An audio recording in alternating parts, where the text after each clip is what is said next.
to this edition of SportsView on lairmedia.tv and the usual email info@lairmedia.tv, the programme, and also as well thank you for all the likes and tell all your friends about us and press the red button on the right hand side to subscribe to our channel. We're on the air tonight, Monday the 22nd of August. We're on the air a bit early tonight, around 7, because there's an important football match coming up at 8 p.m. tonight, which we will discuss next week between Liverpool and Man United. So that's something to look forward to. Liverpool aren't exactly flying in all cylinders either. But anyway, good evening, Anna Moore, and welcome. Good evening, Pat. Good evening, everybody. Good evening, Derwynne, and welcome. Hi, everybody. Good evening, Joe, and welcome. Hi, everybody. Good evening, Chris, and welcome. Good evening, folks. And we're going to start off with soccer. Obviously, the Premiership. We'll start off with soccer. And Spurs, Crystal Palace, Fulham, Southampton, Arsenal, Leeds, Brighton all had wins. And I got to see a good bit of the Man City-Newcastle match yesterday. There was a cracking draw, 3-3. Over here in Ireland, Shamrock Rovers had a good win against Dundalk. The reason I'm saying that is they're on for their third title in a row, and it's looking good for them. Grimsby Town, though, 0-0 at home. I suppose it was a point rather than anything dropped, 2 points dropped, I suppose, I don't know, but they did well against Sutton. And Sadio Mane did the business again for Bayern Munich. He got 2 goals over the weekend, so Sadio is flying and everything. But lads, we'll start off, by the way, Chris, what did you see much soccer over the weekend? I saw a bit. As I said to you a couple of weeks ago, expect a few wacky results. You know, Arsenal winning 3 matches in a row. How wacky is that? Yeah. Newcastle scoring 3 goals against Man City. West Ham, who were high flying last year, getting beat 2-0 at home. And Chelsea, instead of park the bus, are complaining about being driven by a bus. And they get stuffed 3-0. So, as I said, wacky results, you know, and long may it continue, because, you know, you've got a relegation battle tonight in an hour's time. And the breaking news is that Harry Maguire has been dropped. Just get the team here. So United have dropped Maguire and Ronaldo. And going by what I look in front of me, what about the goalkeeper? The goalkeeper stays, believe it or not. And I think, to be honest with you, I can't see anything but a Liverpool 2-0 comfortable win tonight. So you're saying that Harry Maguire isn't playing, of course. I mean, that's no surprise to us here on the show. No. Ronaldo isn't playing either. He's probably on the way out anyway. Derwynne, what do you think of that team? Well, I can't believe De Gea's still in there. Well, I'll give you a quick rundown quickly. De Gea's in goals. Martinez, Bernard Fernandez, Rashford, Malacia, Ericsson, Varane, Dalot, Sancho, Elanga, McTominay. I mean, that does not instill confidence in any mate. All that does instill fear. And tonight there's going to be pressure because there's talks of a walkout. Sky have started their broadcast half an hour early. They've been in there on the streets. There's definitely going to be protests in and around there. And one of the guys says, "Let's hope it's peaceful," which doesn't all go well. Well, at the moment, the team are gone in. Yeah. I hope they come out. Well, I mean, Jurgen Klopp has made it clear, and I agree with him. I agree with Jurgen Klopp. If for some reason that the match cannot go ahead because of outside interference, they'll be looking for all 3 points, Liverpool, and rightly so as well. You know, really, you cannot have this carry on, really. 100%. I totally agree. They got away with it last year. Any other ground in any other match, there'd have been a 3-point deduction and a 3-0 a win to the opposition. If United fans decide to take the law in their own hand and do something stupid tonight, then the match should be just basically abandoned. Everyone loses their ticket money, simple as that. And then a quick investigation, Liverpool 3-0 home away win, simple as that. No. You can't keep doing it. You just can't keep doing it. Now, Joe, what do you think? Do you think that if Manchester United get a result tonight, I mean, even a draw, do you think that would be something of a salvation for them? Well, I think it's going to be a start if they get a result. To be honest, I don't see that they are, but I think that having the 2 guys, I think he's got Varane and the guy he just signed from Ajax together at the back. I think that's a good start. And dropping Maguire and Ronaldo, I think it's a really good decision. I think it's been a long time coming, but it's been needed to happen. And I know guys are not going to probably agree with me 100%, but I think the signing of Casemiro is a real positive step for them. I think this guy is an absolutely terrific player. He may be 30 years of age, but defensive midfield players can play for till they're 35, 36, and he is certainly top quality. So I think that's a real good start. And I think Varane was at his best when Casemiro was playing with him in front of him at Real Madrid. So I hope that kind of a partnership starts to gel and work out as well. So. And do you think, Derwynne, that's positive, obviously, for United, that signing?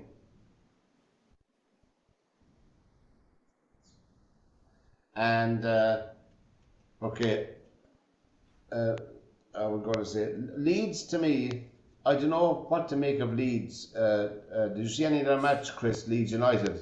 I saw the goals. Yeah, they won 3-0. They're cracking goals. Yeah, well, the first goal was silly from the goalkeeper trying to play the ball out like that, and he's got caught. But let's be fair. But I think the biggest problem that Chelsea have is that I think I said it here before we went on air, is that their manager is under stress. He looks under stress. He looked completely lost out of it the week before against Spurs. I think he looks like a guy that's under severe pressure, whether it's domestic stuff or work pressure. I'm not so sure, but there's definitely an issue going on there, and he looks unwell. I mean, I'll be honest with you, I saw him the other day. He looks actually very frail looking, and he looks like a gust of wind would just blow him over. And it looks like the job is getting to him. You have to remember he's a good manager, but you have to remember the level he's managed compared to Chelsea, where he's now under. I mean, this guy has been with the sanctions for about 6 months, and then with the new takeover, and then he's got probably a demanding board compared to what's going, because they've invested so much money in such a short space of time. I think the Lukaku thing has burnt him a wee bit, because I do think that, the fact that a player, that's player power to me. He just says, do you know what? I can't be bothered here anymore. I'm going back, and that's it. And that kind of stunned him, because he lost an awful lot of authority over that. And the fact that Timo Werner has gone back to Leipzig and has started scoring goals for Leipzig straight off the bat has kind of asked people wondering, well, what exactly has been going on with Chelsea under Tuchel? And it's now surfacing. Stories are coming out about the way Tuchel, spoke to players, trained players, tried to get the best out of them, and it doesn't seem to be all smelling of roses. So that guy, and here's the thing about it: the fact that they lost to Leeds. Okay, anybody can lose to Leeds. Leeds can score plenty of goals; they can concede it, but it's the manner. 3-0. Chelsea didn't score against Leeds. Crikey, everyone scored against Leeds last year. So the point I'm making is this: all he needs is 1 or 2 bad results in the next couple of weeks before the international break, and this guy's under serious pressure. Yeah, but he's under serious pressure probably because of his personal life as well. Wife is gone. Oh, that's what I said. I mean, but he's under. But he looks like a guy that not only is he under pressure, he looks under stress, which is a different matter. But Derwynne, he's a new girl from Brazil. I mean, that should put him on the straight and narrow anyway. But apart from that, Derwynne, you didn't see the Newcastle Man City game, did you? I did. Yeah, I watched it yesterday. That was good. Those two guys for Newcastle that they brought in, up midfield and striker, is it? I thought they were dynamite. I thought they were deadly, fantastic. They got a lot of speed, haven't they? Whoa, man, they were really fast. They roasted the two backs for Man City. They were under severe pressure for the whole match. Did you see the whole match? Derwynne, did you see all the match? I did, yeah. Yeah, I thought there was a stone cold penalty for Newcastle, which really was shocking to me. Well, that little nudge out the way. when he jumped up in his back before the ball ever came inside the box, I always thought, I mean, that was a foul. That was a free. I don't get some of their decisions. I mean, you sort of And- see it one end and then they blow the other end when it happens the same way to the other team. Yeah. And what It's like the Yeah, inconsistency. I wouldn't agree with that, to be honest. I mean, from my perspective, the guy is looking for the defender coming. He's not even jumped for the ball. And John Stones is coming across, making an effort to go for the ball. And the other fella comes underneath him. It's typical of a forward player backing into a defender, trying to look for a foul. I thought that the referee did a good job of ignoring it. It was just one of those things. I don't think either one, the two of them were going to win the ball.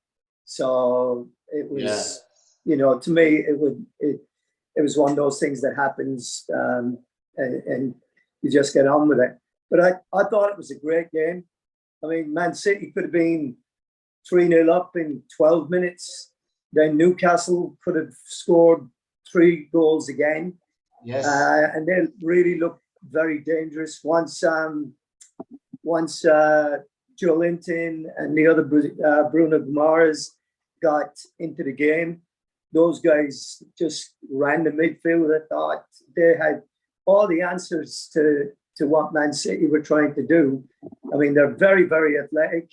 And then the guy on the outside, Saint-Maximin, he was just tearing their defenders apart when he ran at them. He really exposed them. Yeah, and I think, Joe, the reason I was saying about the Stone Cold penalty, if Newcastle had got that penalty 4-1 up instead of 3-1, would psychologically speaking, if they had got a penalty, that would have killed the game for Man City, Well, you're probably right. I mean, and I don't know if we're speaking about the same incident, because I got a phone call just a little bit through the game, and I had to leave watching it, so that I may have missed that. I'm speaking about the one, and the incident I was talking about was John Stones. Yeah, we're talking about the same one. John Stones jumping up in the back of the forward before the ball came, in anticipation of the ball. That's the way I saw it, but we weren't the refs.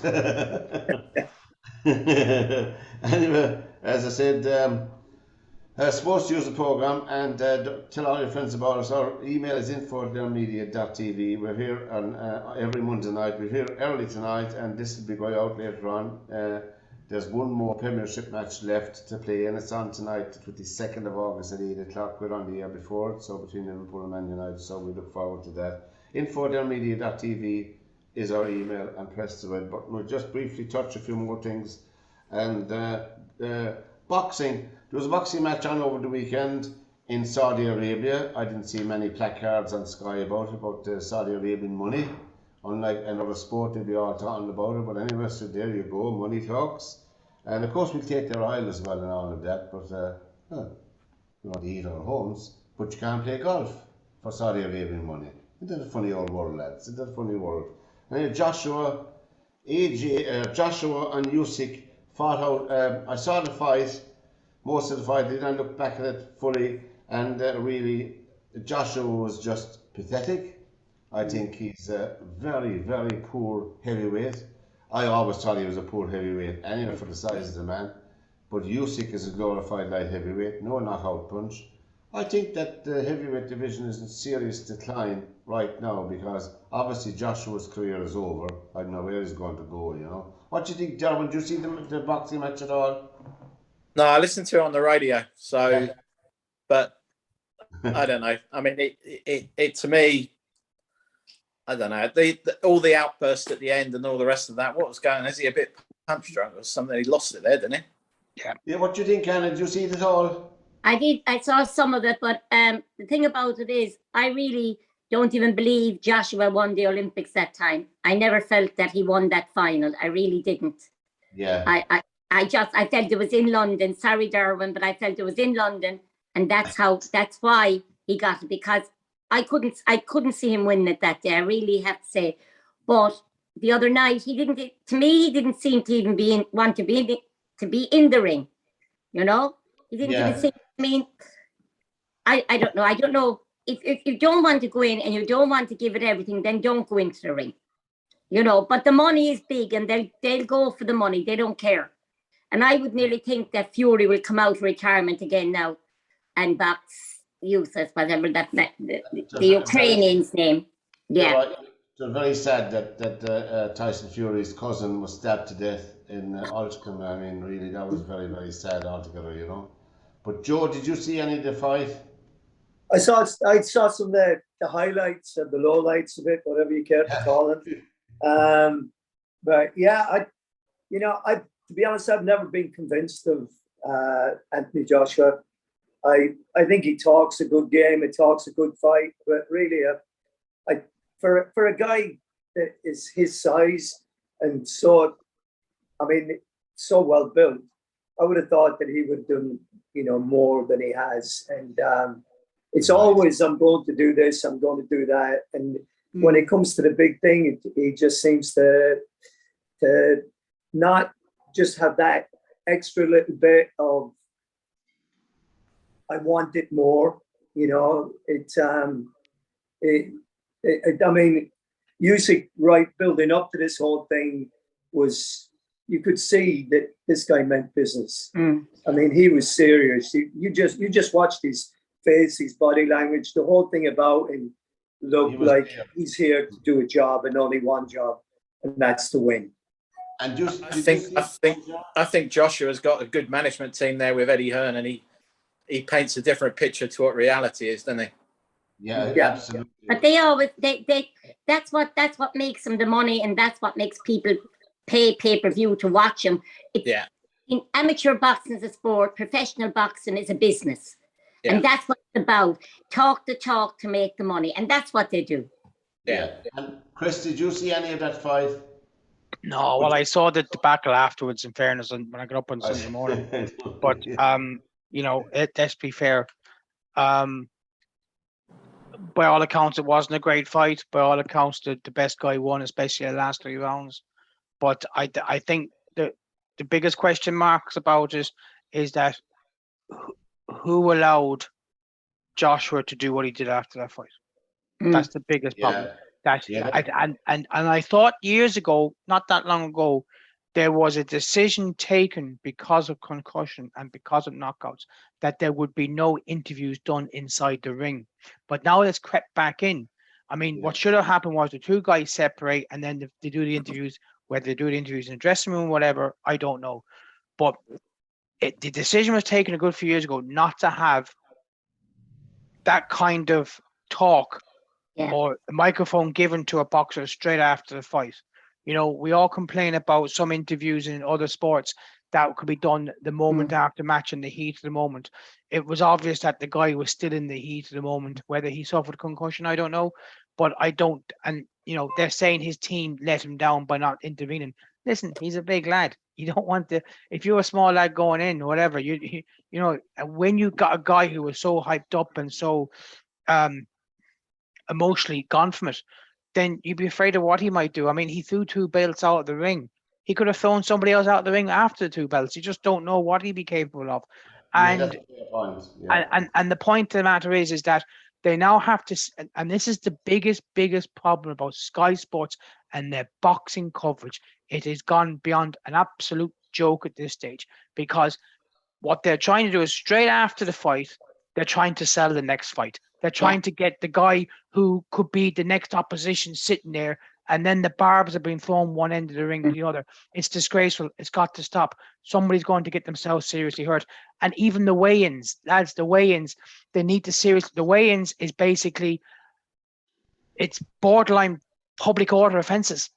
Yeah, I mean, but before we leave boxing, and I must say I saw some of the boxing over the weekend on YouTube. It's on live on YouTube. I saw my namesake. I have to mention my namesake, Elma Barry. Well, Elma, where's Elma from? Elma is from Santanta in Kildare, and this club is a relatively new club, and they've had the Lambs, Margaret Lamb and her husband Michael run it, and they have a lovely. Their daughter has represented Ireland as well. but they're a relatively new club, and they've done so well in the 5 short years that they're there. You know, I was up at their daughter won a medal when I was away with them, and they invited us up, and they're just boxing people, and that's all you could say. And they put their whole life into it. And you know, we hear about, I mean, Jeffrey Fitzgerald from Corpus Christi here in Limerick, he was one of the coaches, was picked to go. Brian Barry from Cork, and Amanda Spencer from Dublin, and Linda Kenry from Waterford. Very good coaches. But the thing about it was that I always, when I'm putting this on Facebook, I'll say, well done to the team management coaches. But I always say, well done to the clubs, because the clubs is where they're nurtured. Yes. They only go up to Dublin for a Saturday, for maybe 6 Saturdays, you know. It's in their club they're nurtured, and it's in the club that the boxers are made. Absolutely. And where is that club based, Satanta Boxing Club? It's just outside the Curragh. All right. Excellent. And now they brought back 14 medals. But Santanta got 2. They got a gold and a silver. Yeah, 3 golds, 5 silver, and 6 bronze. That's a fantastic achievement. That was the European schoolboys and schoolgirls boxing championship held over in Turkey. And they didn't even they didn't even know up to the week before they went that they were going, because we were being told the money wasn't there to send them. Yeah. Now we have another team in training to go to Europeans next month. So where the money is coming from, that I don't know. They're just saying we don't have the money, and that's it. Well, all round, I mean, you feel sorry for people like Anthony Joshua, because, as you said, Derwynne, they're very good. He has a very good team around him. The Herons, Joshua, I'm saying, but he was very deficient with boxing skills to make. I wouldn't feel sorry for him, not with the money he's made. No, I wouldn't feel sorry money-wise, but really, they should recognise that themselves, the limitations of the man, and leave him retire with all his senses intact. That's what I'm trying to say, really. They're agents, so the agent's job care. is to make the player money, but also to make themselves a bucket load as well at the same time. Yeah. It's a little bit of a double-edged sword, isn't it? SportsView program on learnmedia.tv. Tell all your friends about us. Just press the red button on the right-hand side to subscribe to our channel, and share this program as well. We've got on all our channels there, all our platforms as well when you get a chance. We'll briefly touch golf there when Patrick Cantlay won again. He won the BMW over the weekend, -14, 68, 68, 65 and 69. There is 4 rounds. Lowry finished at -8. Do you know the funny thing I was looking at, lads? Shane Lowry finished -8. I know it was down in top 20 now, it's top 25 or something. He won $315,000. The reason I'm mentioning that is Paulie Harrington won the exact same amount for winning the seniors title. As well, Paulie Harrington, he won the seniors title in New York with the final round of 67, and he won €315,000 out. And Larry just missed out on FedEx as well. Huh? Larry just missed out on FedEx. I mean, that came down to him making a bogey on 8. Yeah, well, he 3-putted 17 as well. Oh, sorry, 3-putt. I mean, a bogey in 17. That's what I meant. Sorry. Yeah, he 3-putted 17, which I don't know. His first shot was so. I mean, he knew the ball was going so. I mean, everyone, all the shots I had seen on 17 was, you know, people were hitting it over the flag and spitting it back to the hole. I mean, he's a great chipper, but he would have had an idea that ball was just going to fly off the bat down the hill. And Derwynne, if he had parred the 17, would he have been in 30th place then? Yeah, absolutely. Yeah. Would have been 29, 30, yeah. One shot cost him. But in all honesty, I watched the last hole that Adam Scott played. I mean, honestly, what a roller coaster that was. I mean, you could not see him taking anything less than a 5 on 18. When you look at the second shot and he stands, the ball was up. I mean, the ball was above his knee when he played that second shot. He was standing in the bunker. The ball was outside. And then he put it into another bunker. And it must have been at least a 40-yard bunker shot to get towards. And he left it within like inches. Yeah. I mean, there was a class act. I love watching Scott. I love watching Adam Scott. It was a pity he didn't win it. You know, Nelly Corder's back. Nelly Corder won the ladies' European event, and there's Saudi Arabian money in that as well, in the DP Tour, as we know. Yeah, Aramco. Aramco, yeah, there you are. And I didn't see any protests about that either. Patrick No. Reed is suing the Golf Channel for... Live is all about Norman. All the aggro is about Norman. It's not about where that money's coming from, really. It is, absolutely. Patrick Reed is suing the Golf Channel for $750 million. That's nice money if you can get it. And I was reading his case. I'm not a lawyer, I'm not a legal man, but I'll tell you it's a 50-50 case, Derwynne. Yeah, well, it'd be nice to see Chambly have to open his wallet. That would be nice. Is he going? But is your man Chambly or Shambles, whatever you call him? Is he in big trouble over that? Yeah. I mean, is he going to lose that case? Yeah, I would have thought so. He gets way too close to the knuckle, and he says things that he must have a producer sitting in a studio just shaking his head and just shouting down the earphone saying, "Shut up, shut up." So, Derwynne, did you see the interview he did with Fox Sports, DeChambeau? It's up on YouTube and you can find it. Now, are we talking DeChambeau or are we talking Chambly? This is a different matter. I'm talking about DeChambeau. He gave a recent interview to Fox Sports. I haven't seen that. I No. thought it was amazing. My jaw was dropped. I thought we were outspoken here, but there you go. There you go. Well, if you're stuck for something to watch on YouTube, lads, and people watching this, the Bryson DeChambeau interview on Fox is on YouTube. You'll find it there. Just put up to Google it, and it's worth 20 minutes with your coffee or your hot coke or whatever it takes your fancy to watch Bryson. Poor old Tom Weisskopf. You remember him there when he passed away over the weekend? Yeah, there's 79. There's an amazing story about Tom Weisskopf because when he designed Loch Lomond, he nearly died at Loch Lomond. Go away. So he was staying in the big house at Loch Lomond, which is now the clubhouse. Yeah. And he was designing the course and it was all growing. They were growing it and he was laying it out and changing it and everything else. And he got up one morning about 4:30 in the morning with jet lag and decided he'd walk out onto the golf course and basically have another look around the course and walk it again and make sure he's happy. And he cut a corner and down the left-hand side of the 10th is basically a bog. And he kind of didn't realise, but he cut across through the woods and actually started sinking and was down past his waist in the bog, sinking. And one of the guys who was building the golf course turned up at about 6 o'clock in the morning and parked his car. And the story goes that he got out the car by a tree to have a wee. And Tom Weisskopf is screaming at the top of his voice, "Come and help me, come and help me." And this lad literally kind of picks up where the voice is, walks across, gets a tow rope out of the car, throws him the tow rope and drags him out of the bog. Otherwise, he was disappearing. At that stage, he was chest high and no one would have known where he was. No, you should, yeah. And that was Tom. He won quite a few titles, didn't he, Tom Weisskopf, you know? He won at St Andrews. Yeah. There was a story about Tom Weisskopf a few years ago when he was at the top of his game, and it was a Ryder Cup year, and he was obviously picked on the US team to play in the Ryder Cup, and he turned it down because he wanted to go hunting. That's how important the Ryder Cup was to them back then. That's right, he did. He did. He actually said, "No, I'd rather go hunting if you don't mind."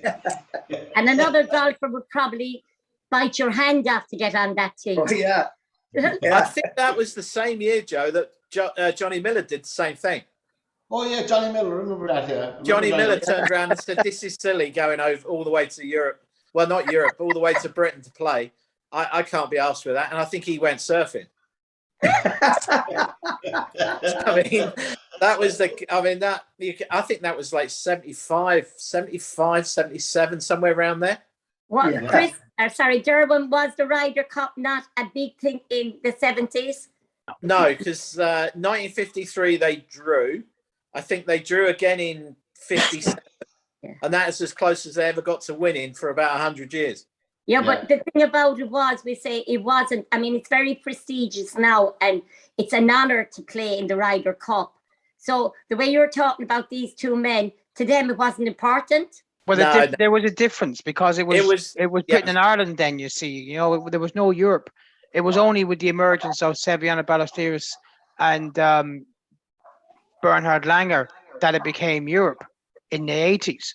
But it wasn't. It was. I mean, they were getting, as Derwynne says. I mean, they were getting. The future was on the line because they. I think there was one match. There was a draw in 1969 where it's been known as the concession, where basically Nicholas gave Jacqueline the putt Yeah, to that's half right. it, and basically that was known as that because it was a draw then, and that kind of made it survive for a couple of years until they won. I think they won it in '85 in the Belfry, and then they won in '87 in Valderrama. But they were as Europe because they were just getting hockeyed, and as you said, the Yanks weren't. The Yanks had no interest. The Yanks really had no interest.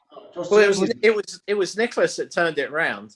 Yeah, because Nicholas turned round to Lord Derby, I think, in '77, but it would have been '75. Yeah.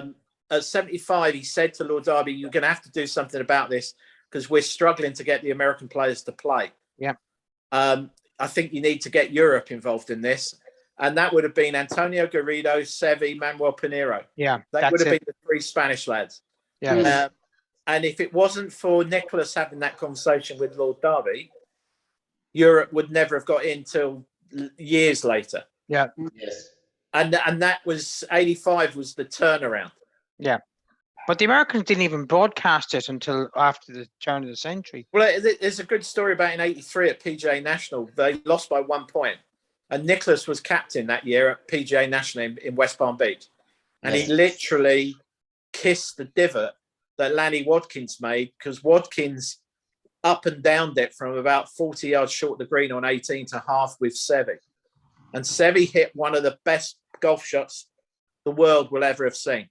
So left-hand bunkers coming down 18, big, deep fairway bunkers. He took a 3-wood out and knocked it on the green. And Wadkins couldn't reach. And Wadkins up and downed it. And they lost by a point. And the European room after the match was really down. And Seve reappears in the team room and says, why are you all grumpy? What's wrong? And Faldo turns around and says, we lost by a point. Do you realise? And he went, yeah, that's really good news. We only lost by 1 point this time. That means we're getting closer and closer. And he turned the philosophy of the team on its head. And then it started clicking. Because in 83, they lost by a point. 85, they win at the Belfry. Yeah. And Derwynne, as you're talking about Seve, would you say, and I would say, sorry, agree with it. I would say in my lifetime that the two most charismatic golfers in my lifetime now, and I'm not too very old, was Jack Nicklaus and Severiano Ballesteros. They were just magic to me. I mean, Palmer probably made golf what it is for the TV. Nicklaus came along, and that was the rivalry then in America between Nicklaus and Palmer. And then Seve kind of brought it alive in Europe. So, yeah, I mean, Seve was unreal. I mean, I've been lucky enough to play with the guy quite a lot, and he was unreal. I mean, when I hear it, I mean, you walked around with him, right? I can't even imagine being on the same room as him. But you walked around with him, like any two people would. What kind of a man was he, in the sense that, was he a warm character? Was he chatty?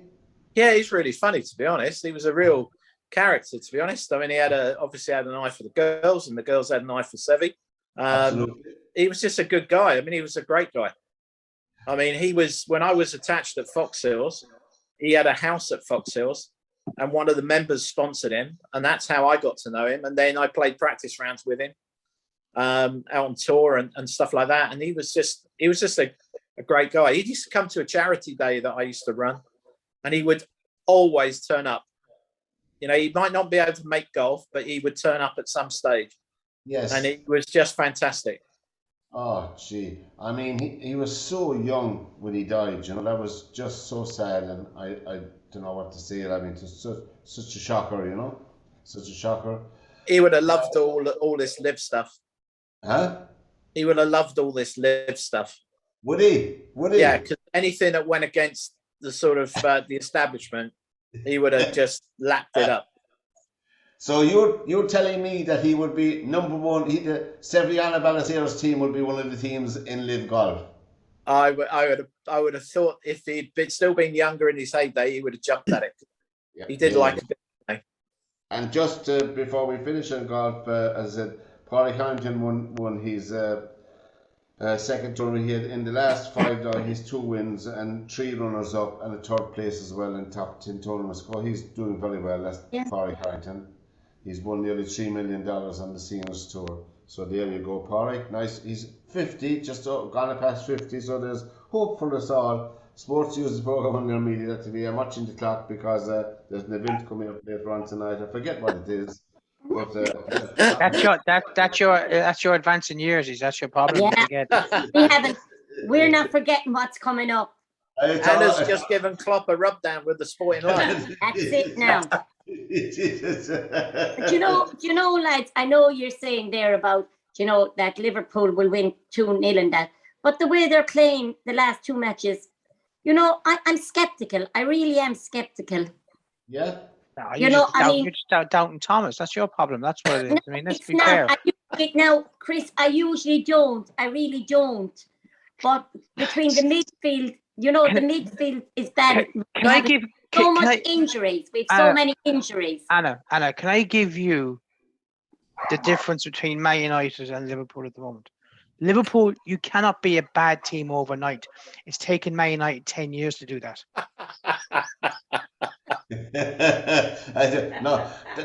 That's a fantastic compliment. But just a few bits and pieces. We had Kieran McGeehan won the silver medal for Ireland in the European Athletics Championships. So people who are interested in athletics, Mark English won a bronze medal. He's knocking around for a good while as well in the athletics.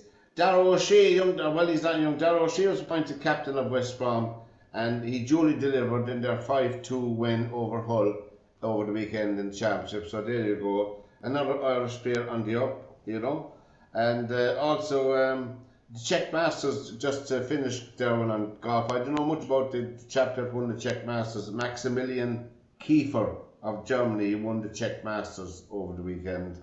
I think that was shot into 3 rounds because of the weather, was it? I think that tournament. Yeah, they had to cancel that. They cancelled the 4th round, so he won it. I don't know who he is, but there you go for those people. You can let us know. Email info@theirmedia.tv. And look, just the last 8 or 9 minutes before we finish up. We're finishing up early tonight for the event that's coming up at 8 o'clock. The match, say it. Ten Hag, Derwynne, go to Derwynne first in this. Ten Hag, Derwynne. Now, I think myself it's desperately unfair to say that Ten Hag will get the sack if they're comprehensively beaten tonight. I mean, that's a terrible way of looking at it. I don't think that will happen anyway, But Derwynne, what do you think? I mean, obviously, they'll have to get some result tonight for a start, at least, or play better than they did in the last 2 matches. Joe, Derwynne, do you think they'll have to play better tonight than the last 2 matches? Just really try and put some kind of a positive feeling in the club. You need United to play the best of their night, and you need Liverpool to have a mediocre night, don't you? Mm-hmm. And what's the likelihood of all that being like, let's get the lottery numbers as well if United win tonight. I mean, it is a sad indictment of the club as well, and of all the management, not assume the manager, to say that the captain is sitting on the bench. The captain of Man United is sitting on the bench. If the captain of Liverpool was sitting on the bench, it would be huge furore. But there isn't any surprise. Joe, you're not surprised by that, are you, Joe? No, I'm not surprised by it. I think it should have happened before. But, I don't know what was going on. I don't know whether Varane had been injured or what have you. So I don't know. But, they're so far away from really being in contention for anything. What they should really do is try and concentrate on Europe and winning that, get themselves some kind of a trophy, either the League Cup or European one. What are they in the Europa League? Is that what they're in? Yeah. So I mean, and if they were to win the Europa League, it would put them back in the Champions League, right? Yeah.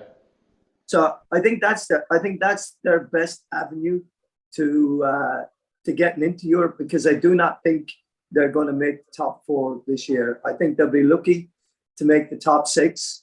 I think that there's just a mountain of work that's got to be done. I do believe Ten Hag is the guy to do it. I think that he will come to terms with the job, and he's got. I mean, people have to remember he's got Steve McLaren there. McLaren was with Sir Alex when they won the treble that time. So McLaren is very well versed in United and what they need and what they have to be. And so I think that that's going to be their best bet. Try and finish as high as they can, but it's going to take a huge, huge job to get them there. A huge job, and they're going to have to start buying better than they had in the past. I still believe that some of the players they signed them just so that other people wouldn't have them. Yeah. Yeah. I really believe that it was such a hodgepodge of a mess that that once Sir Alex and David Gill left United, that was the end of the United as we knew them. And I think both of them saw this coming because they had been with the new ownership. So I think they saw the writing on the wall with this, and they thought, we've not got that much longer left. Maybe now is a good time to get out and leave it and see where it goes from there. But I mean, losing one of them was bad enough, but losing both of them at the same time was a huge blow. So Joe, before we finish that, Joe, what will you call the result for us just before we finish, just to have some interest? I'm sorry, Pat, what was that? We'll call the result of it tonight. What do you think? The result of it tonight. This game is such a funny game because you can throw the form book out sometimes with it. I mean, you had Liverpool going to Old Trafford when United were top of the league and beating them 4-0. And so it's you just never know with it. But I think that it's probably going to be 3-1 to Liverpool. And Derwynne, what do you think? 2-1 Man United. And Chris, what do you think, Chris? 2-0 Liverpool. And Anna? I'd settle for 1-0 Liverpool. Yeah, well, I'm going to go 1-1, and that's it. Typical sitting on the fence, Pat. Backside full of splinters. One more time. Will you listen to him? A draw is no good to Liverpool. A draw is no good. Oh my God! They should. They're gonna. Do you know what? They're gonna have to start calling you Daniel O'Donnell because you're so far in the middle of the road. You've got cat eyes. You can get out your crisps and your popcorn and your nuts and your cider lemonade now at 8 o'clock. But from this edition, that's just fantastic. From this edition of SportsView. And Derwynne, we wish you well, but from this, I couldn't let it go. Pat, before I go, I hope it's a good game. That's all. I hope it's a good game. Thanks, Splinters and everybody else. That's his new nickname now. You know that. Splinters, yeah. Well, so from this edition of SportsView, from Anna, Derwynne, Joe, Chris, and myself, till we see you again next Monday. Take care. Goodbye and God bless. See you later, guys. Bye. See you later, guys. Bye. Up the pool.